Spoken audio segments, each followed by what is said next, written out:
ആയുർദർശൻ്റെ പുതിയ വീഡിയോയിലേക്ക് എല്ലാവർക്കും സ്വാഗതം.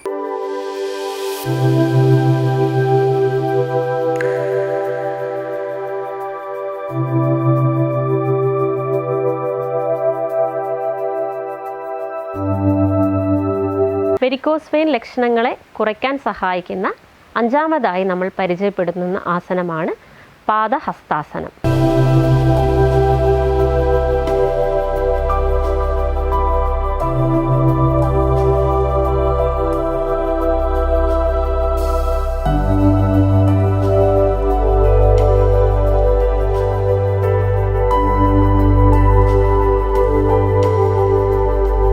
നട്ടെല്ലിനെ സ്ട്രോങ് ആക്കുന്ന ഒരു ആസനമാണ് പാദഹസ്താസനം. തൈ മസിൽസിനെയും കാലിലെ ഹാംസ്ട്രിങ്സ്, കാഫ് മസിൽസ് എന്നിവയെയും സ്ട്രോങ് ആക്കുന്നു. സർക്കുലേഷൻ കൂട്ടി വെരിക്കോസിൻ്റെ കടച്ചിലും വേദനയും കുറയ്ക്കാൻ സഹായിക്കുന്ന ഒരു ആസനം കൂടിയാണ് പാദഹസ്താസനം. കൂടാതെ അമിതവണ്ണമുള്ളവരാണെങ്കിൽ ബോഡി വെയ്റ്റ് കുറയ്ക്കാനും സഹായിക്കുന്നു പാദഹസ്താസനം ചെയ്യുന്നത് വഴി.